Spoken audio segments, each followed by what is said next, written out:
Have you ever experienced a time in your life where you have felt God's presence so overwhelmingly that you didn't want to leave that moment or that place? I think that's what's happened to Peter, James, and John in our reading from Luke this week. See, Jesus has taken these three up a mountain, and there he is changed before them, transfigured. And with him appears Moses and Elijah in their glory, and they talk with Jesus. You know, Peter is so overwhelmed by this wonderful experience that he says, we should stay here. It is good for us to be here. Let's make 3 dwellings, one for you, Jesus, one for Moses, and one for Elijah. Peter doesn't want to leave that mountaintop. And why would he?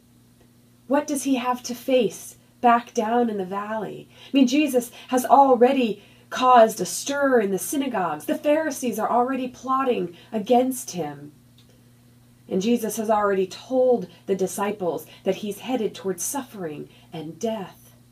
Why would Peter want to leave this mountaintop to go back to that valley? But it is exactly at that moment, right in the midst of Peter's devising this idea of pitching tents, that a cloud overshadows them. It doesn't just overshadow them, it completely overwhelms them.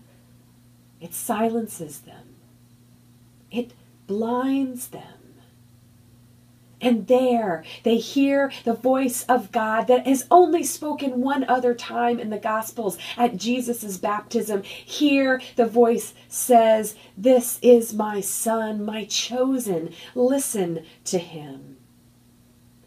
When we are blinded, when we are fearful of the unknown, of the pain of the valley, God speaks to us with that voice that says, I love you. That voice that tells us we are never alone. As we walk through those valleys, we can listen to Jesus and keep our eyes open for the glorious unfolding of God's grace and love, not just on the mountaintops of life, but right there in the hard, painful, fearful valley times. That's what we celebrate in the transfiguration of Jesus.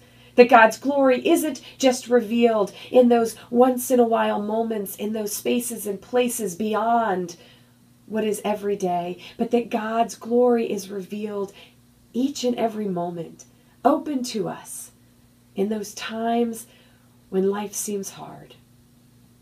Come, join us in worship, and let's celebrate the glory of Christ our Lord.